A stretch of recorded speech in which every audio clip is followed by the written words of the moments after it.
Hi friends, എല്ലാവർക്കും നമ്മുടെ പുതിയ വീഡിയോയിലേക്ക് സ്വാഗതം. അപ്പോൾ നമ്മളിന്ന് ഇവിടെ ഉണ്ടാക്കാൻ പോകുന്നത് ടെൻഡർ കോക്കനട്ട് കേക്കാണ്. കരിക്കിൻ്റെ ഫ്ലേവറിലാട്ടോ ഇത് ചെയ്തെടുക്കുന്നത്.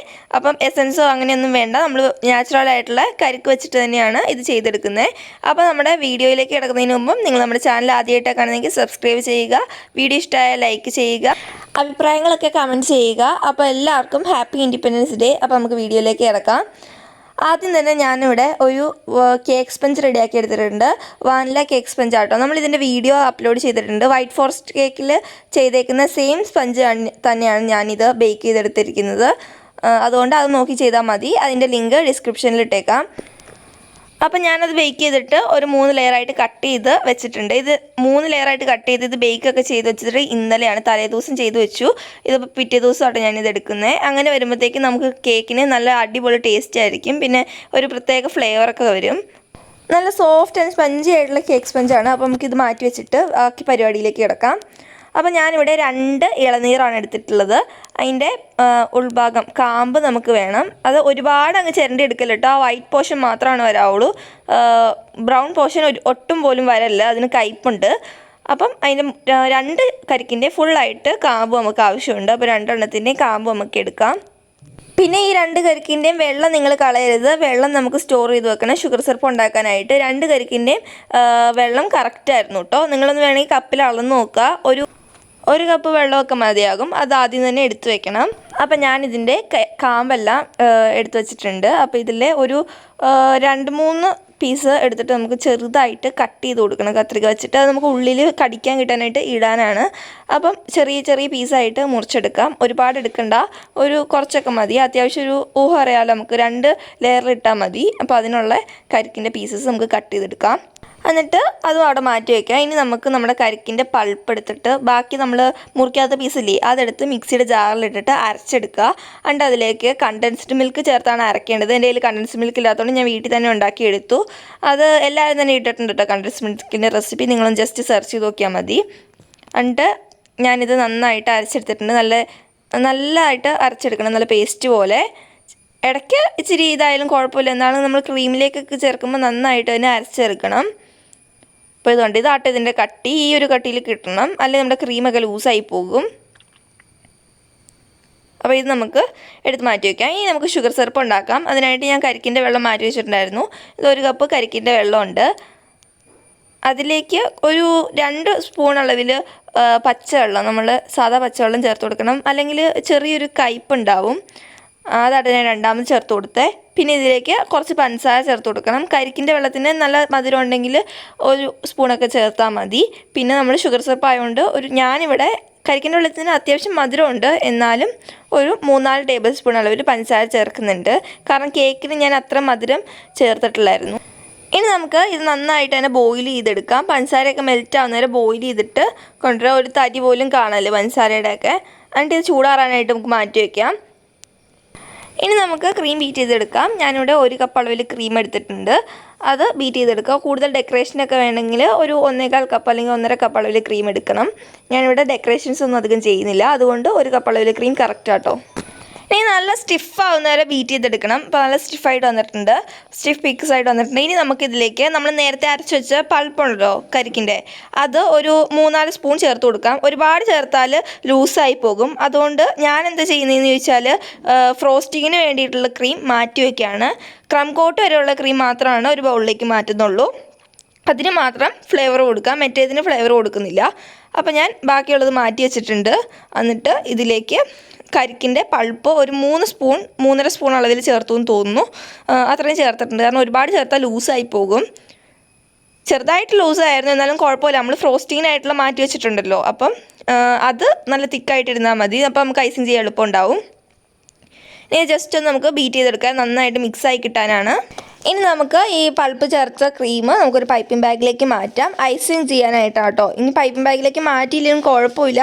പക്ഷേ എനിക്ക് കൂടുതൽ കംഫർട്ടായിട്ടുള്ളത് പൈപ്പിംഗ് ബാഗിൽ ഐസിങ് ചെയ്യുന്നതാണ്. അതുകൊണ്ടാണ് ഞാൻ ഇങ്ങനെ ചെയ്യുന്നത്.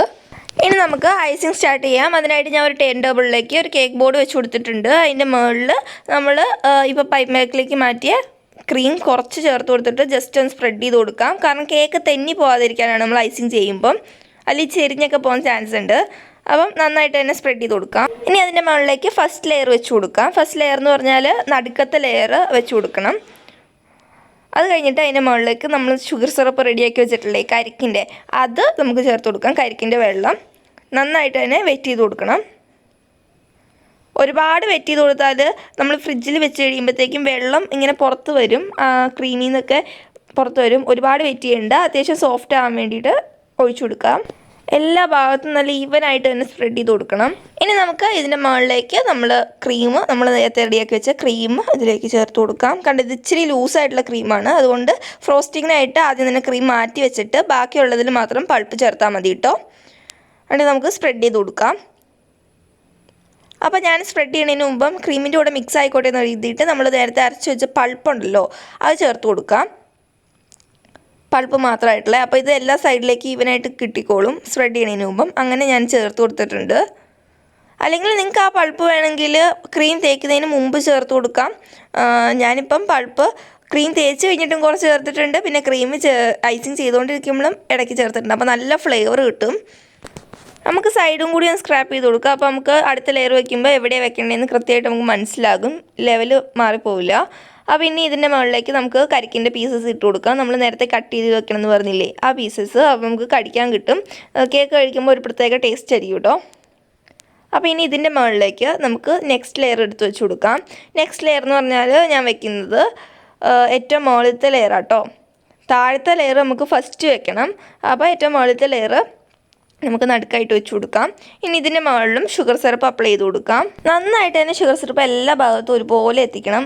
സൈഡിലൊക്കെ ഇച്ചിരി കൂടുതൽ ഒഴിക്കുകയാണെങ്കിൽ, കാരണം നമ്മുടെ സൈഡ് ഭാഗം ഇച്ചിരി സോഫ്റ്റ് ആവാതെ ഇരിക്കുന്നത്, അപ്പോൾ സൈഡിൽ നമുക്ക് ഇച്ചിരി കുറച്ച് സൈഡ് ഭാഗത്ത് ഒഴിച്ചു കൊടുക്കണം, നടുക്ക് മാത്രം ഒഴിച്ചു കൊടുക്കല്ല്. അപ്പോൾ ഇനി നമുക്ക് ഇതിൻ്റെ മുകളിൽ നമ്മൾ നേരത്തെ ചെയ്ത പോലെ ക്രീം വെച്ച് പിന്നെ കരിക്കിൻ്റെ ഇതൊക്കെ വെച്ച് കൊടുക്കാം. ഞാൻ ഇതിൽ ആദ്യം കരിക്കിൻ്റെ ആ പൾപ്പ് ചേർത്ത് കൊടുത്തു കേട്ടോ, അത് കഴിഞ്ഞിട്ടാണ് ക്രീം വെക്കുന്നത്.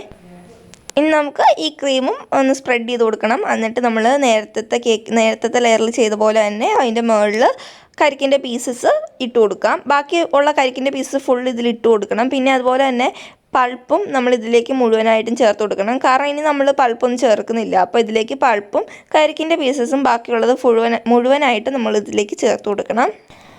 അപ്പോൾ കുറച്ച് കരിക്കിൻ്റെ പൾപ്പ് മിച്ചമുള്ളതും കൂടി ഞാൻ ഇതിന് മുകളിലേക്ക് ചേർത്ത് കൊടുത്തിട്ടുണ്ട്. ആദ്യം ലെയറിൽ ഇട്ട് കൊടുത്തായിരുന്നു, എന്നിട്ട് പിന്നെ ഇത് ഫുള്ളായിട്ട് ബാക്കിയുള്ളത് മുഴുവനും ഇതിൻ്റെ മുകളിലേക്ക് ചേർത്ത് കൊടുത്തിട്ട് ജസ്റ്റ് ഒന്ന് സ്പ്രെഡ് ചെയ്ത് കൊടുക്കാം. അപ്പോൾ ലാസ്റ്റത്തെ ലെയറിന് വെച്ച് കൊടുക്കാം. ലാസ്റ്റത്തെ ലെയർ എന്ന് പറഞ്ഞാൽ നമ്മൾ ഏറ്റവും അടിഭാഗത്തുള്ള ലെയറായിട്ട് ലാസ്റ്റ് വെക്കേണ്ടത്, എന്നാലായിരിക്കും ഷേപ്പ് കിട്ടുക. എന്നിട്ട് ഇതിലേക്ക് നമുക്ക് ബാക്കിയുള്ള ഷുഗർ സിറപ്പ് ഫുൾ ഒഴിച്ചു കൊടുക്കാം. ബാക്കി എന്തൊരു ഷുഗർ സിറപ്പ് ഉണ്ട് അത് ഒഴിച്ചു കൊടുക്കാം. ഒരുപാട് ഷുഗർ സിറപ്പ് മിച്ചമുണ്ടെങ്കിൽ അത് മുഴുവനും ഒഴിക്കില്ല, അത്യാവശ്യത്തിന് ഒഴിച്ചു കൊടുക്കാം. ഇനി നമുക്ക് ഇതിൻ്റെ സൈഡൊക്കെ ഒന്ന് ക്രം കോട്ട് ചെയ്തെടുക്കണം. അപ്പോൾ സൈഡിലും മുകളിൽ കുറച്ച് ക്രീം തേച്ചിട്ട് അതൊന്ന് ക്രം കോട്ട് ചെയ്തെടുക്കാം നമുക്ക്. അപ്പോൾ ബാക്കിയുള്ള നമ്മൾ പൾപ്പ് ചേർത്തിട്ടുള്ള ബാക്കി ക്രീമില്ലേ, അത് മുഴുവനും ചേർത്തിട്ട് നമുക്കൊന്ന് ക്രം കോട്ട് ചെയ്യാം. ഈ കേക്കിൽ നമ്മൾ ക്രം കോട്ട് ചെയ്യണം, കാരണം കരിക്കിൻ്റെ കേക്കിൽ പൾപ്പൊക്കെ ചേർക്കുന്നതുകൊണ്ട് ആദ്യം നമ്മൾ ക്രം കോട്ട് ചെയ്തിട്ട് വേണം പിന്നെ ഫൈനൽ കോട്ട് ചെയ്യാൻ. അതുകൊണ്ട് എല്ലാവരും ഈ സ്റ്റെപ്പ് ഒഴിവാക്കല്ല കേട്ടോ. നന്നായിട്ട് തന്നെ ക്രം കോട്ട് ചെയ്തിട്ട് നമുക്ക് ഫ്രിഡ്ജിലേക്ക് മാറ്റി വയ്ക്കാം. ഒന്നെങ്കിൽ ഫ്രീസറിൽ ഒരു 5-10 മിനിറ്റത്തേക്ക് വെക്കണം. തിരക്കുണ്ടെങ്കിൽ മാത്രം ഫ്രീസറിൽ വെച്ചാൽ മതി, അല്ലെങ്കിൽ ഫ്രിഡ്ജിലേക്ക് വെച്ചാൽ മതി. നിങ്ങൾക്ക് എന്തോരം നേരം ഫ്രിഡ്ജിൽ വെക്കാൻ പറ്റുമോ ക്രം കോട്ട് ചെയ്തിട്ട് അങ്ങനെ വെക്കാം. അല്ലെങ്കിൽ നിങ്ങൾക്ക് ഇപ്പോൾ അപ്പം തന്നെ എടുക്കാനാണെങ്കിൽ 1 മണിക്കൂറൊക്കെ ഫ്രിഡ്ജിൽ ക്രം കോട്ട് ചെയ്യാൻ വെച്ചാൽ മതി. ഫ്രീസറിൽ നിങ്ങൾ ഒരിക്കലും 1 മണിക്കൂറൊക്കെ വെക്കല കേട്ടോ, കേക്ക് നല്ല ഹാർഡായി പോകും. 5-10 മിനിറ്റ് മാത്രം ഫ്രീസറിലാണെങ്കിൽ വെക്കുക. അപ്പോൾ നമ്മൾ ഫ്രിഡ്ജിൽ 1 മണിക്കൂർ നേരം സെറ്റ് ആവാൻ വേണ്ടി വെച്ചിട്ടുള്ള ക്രം കോട്ട് ചെയ്ത കേക്ക് ഇവിടെ എടുത്തിട്ടുണ്ട്. ഇനി നമുക്കിതിൻ്റെ മുകളിലേക്ക് ക്രീം വെച്ച് കൊടുക്കുക. നേരത്തെ ആദ്യം നമ്മൾ മാറ്റി വെച്ചില്ലേ ഫ്രോസ്റ്റിംഗ് ചെയ്യാൻ മാത്രമായിട്ട് കുറച്ച് ക്രീം, അത് ഒരു പൈപ്പ് ബാഗിലേക്ക് മാറ്റിയിട്ട് അതാട്ടോ നമ്മൾ ചേർത്ത് ഇതിലേക്ക് കേക്കിലേക്ക് ഐസിങ് ചെയ്യാനായിട്ട് യൂസ് ചെയ്തിരിക്കുന്നത്. എന്നിട്ട് പൈപ്പ് ബാഗിലെല്ലാം കുഴപ്പമൊന്നുമില്ല, ഒരു സ്പാച്ചിൽ സ്പ്രെഡ് ചെയ്താൽ മതി. പക്ഷേ എനിക്ക് ഈസി ഇതാണെന്ന് ഞാൻ പറഞ്ഞില്ലേ, അതുകൊണ്ടാട്ടോ ഞാൻ പൈപ്പ് ബാഗ് യൂസ് ചെയ്യുന്നത്. ഇനി നമുക്ക് ഇത് ഐസിങ് ചെയ്ത് കൊടുക്കാം. നമ്മൾ തേച്ച ക്രീമൊക്കെ ഒന്ന് സ്പ്രെഡ് ചെയ്തിട്ട് സ്പാച്ചിലാട്ടോ എനിക്ക് കംഫോർട്ട്, ഞാൻ അതുകൊണ്ട് സ്പാച്ചിൽ യൂസ് ചെയ്യുന്നു. നിങ്ങൾക്കിപ്പോൾ ഏതാണോ കംഫോർട്ടായിട്ടുള്ളത്, ചിലപ്പോൾ സ്ക്രാപ്പറായിരിക്കും, അങ്ങനെയുള്ളത് നിങ്ങൾ യൂസ് ചെയ്യുക. യൂസ് ചെയ്ത് വരുമ്പോഴത്തേക്കും നമുക്ക് തോന്നും ഇത് വെച്ച് ചെയ്യുമ്പോഴാണ് നമുക്ക് ഈസി ആയിട്ട് തോന്നുന്നതെങ്കിൽ അത് വെച്ച് ചെയ്യുക. പലർക്കും പല രീതിയിലായിരിക്കും കേട്ടോ. അപ്പം നമുക്കിതൊന്ന് സ്പ്രെഡ് ചെയ്ത് കൊടുക്കാം. ഒരുപാട് നന്നായിട്ടൊന്നും എൻ്റെ ഫിനിഷായിട്ട് വരത്തില്ല, എന്നാലും കുഴപ്പമില്ലാത്ത രീതിയിൽ വരും. അപ്പം നമുക്ക് സ്പാച്ചില ജസ്റ്റ് ഒന്ന് ക്ലീൻ ചെയ്യാം ഇടയ്ക്കിടയ്ക്ക്, അപ്പോഴത്തേക്കും നമുക്ക് ഇച്ചിരിയും കൂടി എളുപ്പമുണ്ടാകും. അപ്പോൾ ഞാൻ കേക്ക് അത്യാവശ്യം ലെവൽ ചെയ്തെടുത്തിട്ടുണ്ട്, ഒരുപാട് ലെവൽ ചെയ്തെടുക്കുന്നുണ്ട്. നമ്മൾ ഇതിൻ്റെ മുകളിൽ ഗനാഷ് വെച്ച് കവർ ചെയ്യാനുള്ളതാണ്, അതുകൊണ്ട് അങ്ങനെ അറിയത്തില്ല. ജസ്റ്റ് ഒന്ന് ഷേപ്പാക്കി എടുത്താൽ മതി. ഇനി അത് നമുക്ക് ഫ്രിഡ്ജിലേക്ക് മാറ്റി കൊടുക്കാം. ഫ്രിഡ്ജിൽ 2 മണിക്കൂറൊക്കെ വെക്കുകയാണെങ്കിൽ നല്ല ടേസ്റ്റ് ഉണ്ടാവും. നിങ്ങൾക്ക് എന്തോരം നേരം വെക്കാൻ പറ്റുമോ അത്രയും നേരം വെച്ചാൽ മതി. അപ്പം ഇനി ഗനാഷ് ഉണ്ടാക്കിയെടുക്കാം. ഗനാഷിന് വേണ്ടിയിട്ട് ഞാനിവിടെ ചോക്ലേറ്റും 2 ടേബിൾ സ്പൂൺ അളവിൽ വിപ്പിംഗ് ക്രീം കൂടി ചേർത്തിട്ട് മെൽറ്റ് ചെയ്തെടുത്തിട്ടുണ്ട്. അപ്പോൾ ഇനി നമുക്ക് നല്ല തണുത്ത കേക്കിലേക്ക് വേണം ഗനാഷ് ഒഴിച്ചു കൊടുക്കാനായിട്ട്. ഗനാഷിന് ചെറിയൊരു ചൂടുണ്ടാകും, അതുകൊണ്ട് നന്നായിട്ട് തന്നെ കേക്ക് സെറ്റ് ചെയ്യണം. ഇനി ഇതിന് മുകളിലേക്ക് ഗനാഷ് ഒഴിച്ചു കൊടുക്കാം. വൈറ്റ് ചോക്ലേറ്റ് ഗനാഷ് ആട്ടോ. ഇനി നമുക്കത് സ്പ്രെഡ് ചെയ്ത് കൊടുക്കാം. സ്പ്രെഡ് ചെയ്ത് കൊടുക്കുമ്പോൾ ശ്രദ്ധിക്കേണ്ട എന്താണെന്ന് വെച്ചാൽ ക്രീമിൽ ടച്ച് ചെയ്യില്ല നമ്മൾ പാലറ്റ് നൈഫ്, ഓൺലി ചോക്ലേറ്റിൽ മാത്രം ടച്ച് ചെയ്യണം. ക്രീമിൽ ടച്ച് ചെയ്താൽ ചോക്ലേറ്റും ഗനാഷും ആയിട്ട് മിക്സായി പോകും. അപ്പം ചോക്ലേറ്റിൽ മാത്രം ടച്ച് ചെയ്തിട്ട് നമുക്ക് ചോക്ലേറ്റ് സ്പ്രെഡ് ചെയ്ത് കൊടുക്കണം. ഞാൻ ചോക്ലേറ്റ് അങ്ങ് ഒലിപ്പിച്ച് വിടുന്നില്ല, നമുക്ക് ഇങ്ങനെ സൈഡിലൊക്കെ ഒഴിച്ചിട്ട് അത് ജസ്റ്റ് പാലറ്റ് നൈഫ് വെച്ചിട്ടുണ്ടെന്ന് സൈഡിൽ സ്പ്രെഡ് ചെയ്യുന്നുള്ളൂ. അത് സ്പ്രെഡ് ചെയ്തിട്ടുണ്ട്. ഇനി നമുക്ക് കുറച്ച് വൈറ്റ് ചോക്ലേറ്റ് എടുത്തിട്ട് ഞാൻ ഗ്രീൻ കളറ് ചേർത്ത് കൊടുത്തിട്ടുണ്ട്. ഇത് ജെൽ കളറല്ല കേട്ടോ, ലിക്വിഡ് കളറാണ്, അതുകൊണ്ട് ചെറുതായിട്ട് ലൂസായിട്ടുണ്ട്. കുറച്ച് മാത്രം ഗ്രീൻ കളർ ചേർത്ത് കൊടുക്കുക. എന്നിട്ട് പൈപ്പിംഗ് ബാഗിലേക്ക് മാറ്റിയിട്ട് ഇങ്ങനെ ഒരു ഡിസൈൻ വരച്ചു കൊടുക്കുന്നുണ്ട്. എന്നിട്ട് നമ്മൾ വാഞ്ചോ കേക്കിലൊക്കെ ചെയ്യും പോലെ ഇങ്ങനെ കൈ വെച്ചിട്ട് അല്ലെങ്കിൽ എന്തെങ്കിലും വെച്ചിട്ട് ചെയ്യുക. കൈ വെച്ചിട്ടാകുമ്പോൾ ഇച്ചിരി കൂടി നന്നായിട്ട് വരുന്നുണ്ട്. അപ്പോൾ കൈ വെച്ചിട്ട് നമ്മൾ ക്രീമിൽ ടച്ച് ചെയ്യില്ല, ഇങ്ങനെ ചെയ്യുമ്പോഴും ചോക്ലേറ്റിൽ മാത്രം ടച്ച് ചെയ്തിട്ട് ഇങ്ങനെ വരച്ചു കൊടുക്കാം. അപ്പോൾ നല്ലൊരു ഡിസൈൻ കിട്ടും. നിങ്ങൾക്ക് ഇങ്ങനെയൊന്നും ചെയ്യണമെന്നില്ല, ഞാൻ ചുമ്മാ കാണിച്ചിരുന്നുള്ളൂ. ഇഷ്ടമായ രീതിയിൽ ചെയ്യുക. അപ്പോൾ ഞാൻ ചെയ്തെടുത്തിട്ടുണ്ട്. പിന്നെ ഞാനാണെങ്കിൽ കുറച്ച് നമ്മൾ ഗ്രീൻ കളർ മിക്സ് ചെയ്തത് ഗനാഷ് ഉണ്ടല്ലോ, അത് നമ്മൾ കേക്കിൻ്റെ അടിയിൽ കുറച്ച് ചേർത്ത് ഇങ്ങനെ സ്പാച്ചിലയിലാക്കിയിട്ട് ചെയ്യുന്നുണ്ട്. ഗ്രീൻ ആൻഡ് വൈറ്റ് കോമ്പോയിലാട്ടോ ഇത് ചെയ്തത്. കരിക്കിൻ്റെ ഒരു കളർ ഗ്രീൻ ആണല്ലോ, അതുകൊണ്ട് ഞാൻ അങ്ങനെ ചെയ്തു എന്നുള്ളൂ. എന്നിട്ട് സൈഡിലും വെച്ച് കൊടുത്തിട്ടുണ്ട്. എന്നിട്ട് നമുക്ക് കേക്ക് ബോർഡ് ഒന്ന് ക്ലീൻ ചെയ്ത് കൊടുക്കുക. എന്തെങ്കിലും ടിഷ്യൂ വെച്ചിട്ടോ അല്ലെങ്കിൽ എന്തെങ്കിലും തുണി വെച്ചിട്ട്, നല്ല ക്ലീൻ ആയിട്ടുള്ള തുണി വെച്ചിട്ട് ഒന്ന് കേക്ക് ബോർഡ് ക്ലീൻ ചെയ്ത് കൊടുക്കാം. ഈ ഗനാഷ് ഇച്ചിരി ലൂസായിരുന്നു, ഗ്രീൻ കളർ ചേർത്തത്, അല്ലാതെ വൈറ്റ് കുഴപ്പമില്ലായിരുന്നു. അതാണ് കേക്ക് ബോർഡിൻ്റെ സൈഡിൽ ഇങ്ങനെ നിൽക്കുന്നത്. ഞാനിത് വീണ്ടും ഫ്രിഡ്ജിൽ വെച്ച് കുറച്ച് നേരം സെറ്റ് ചെയ്തെടുത്തതാണ് കേട്ടോ. കേക്ക് ഗനാഷ് സെറ്റ് ചെയ്യാൻ വേണ്ടിയിട്ട് കുറച്ച് നേരം ഫ്രിഡ്ജിൽ വെച്ചിട്ടുണ്ട്. അപ്പോൾ ഇനി ഇതിൻ്റെ മുകളിലേക്ക് ഞാൻ എഴുതി കൊടുക്കാൻ പോവാണ്. ഞാൻ ഹാപ്പി ഇൻഡിപെൻഡൻസ് ഡേ എന്ന് എഴുതാനായിട്ട് ഉദ്ദേശിച്ചത്. ഇൻഡിപെൻഡൻസ് ഡേ ആലോ, അതുകൊണ്ട് ഹാപ്പി ഇൻഡിപെൻഡൻസ് ഡേ എന്ന് എഴുതാമെന്ന് ഓർത്തിട്ട് ഞാൻ കുറച്ച് ഡാർക്ക് ചോക്ലേറ്റ് മെൽറ്റ് ചെയ്തെടുത്തിട്ടുണ്ട്. എന്നിട്ട് ഹാപ്പി ഇൻഡിപെൻഡൻസ് ഡേ എന്ന് എഴുതി കൊടുത്തിട്ടുണ്ട്. എനിക്ക് അങ്ങനെ എഴുതാനൊന്നും അറിയില്ല, കേക്കിൽ ഞാൻ അത്ര എഴുതിയിട്ടൊന്നുമില്ല, 1-2 വട്ടം മാത്രമേ എഴുതിയിട്ടുള്ളൂ.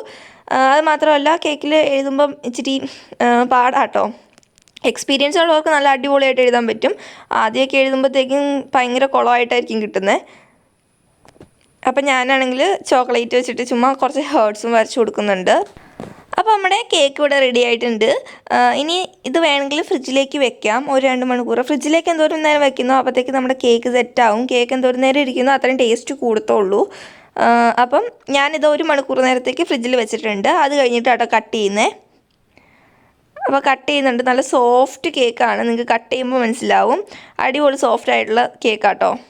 അപ്പോൾ നമ്മൾ ഒരു പീസ് എടുത്തിട്ടുണ്ട്, ഒരു പീസ് പ്ലേറ്റിലേക്ക് മാറ്റിയിട്ടുണ്ട്. നിങ്ങൾക്ക് ഇതിൻ്റെ സോഫ്റ്റ്നെസ് കാണിച്ചു തരാം. അടിപൊളി സോഫ്റ്റ് എന്ന് പറഞ്ഞാൽ വായിലിട്ട് അലിഞ്ഞു പോകും. നല്ല അടിപൊളി കരിക്കിൻ്റെ ഫ്ലേവറാണ്. എനിക്ക് ഈ കേക്ക് ഒരുപാട് ഇഷ്ടമായി. എല്ലാവരും പറ്റുമെങ്കിൽ ഒന്ന് ട്രൈ ചെയ്ത് നോക്കുക. ബീറ്ററില്ലാത്തവർ മിക്സിയിൽ അടിച്ചെടുത്താൽ മതി. അപ്പം അടിപൊളി നല്ല ടേസ്റ്റി ആയിട്ടുള്ള കേക്കാണ്. അടിപൊളി ടേസ്റ്റായിട്ട് എനിക്ക് ഒരുപാട് ഇഷ്ടമായി. നല്ല സോഫ്റ്റായിട്ട് വരുന്നുണ്ട്, സോഫ്റ്റ് ആൻഡ് സ്പോഞ്ചി ആയിട്ട്. അപ്പോൾ നമ്മുടെ ഇന്നത്തെ വീഡിയോ ഇവിടെ അവസാനിക്കുകയാണ്. അപ്പോൾ എല്ലാവർക്കും വീഡിയോ ഇഷ്ടമായെന്ന് വിചാരിക്കുന്നു. അപ്പോൾ എല്ലാവർക്കും ഒന്നുകൂടി ഹാപ്പി ഇൻഡിപെൻഡൻസ് ഡേ. അപ്പോൾ ശരി, നമുക്ക് അടുത്ത വീഡിയോയിൽ കാണാം. Thank you for watching.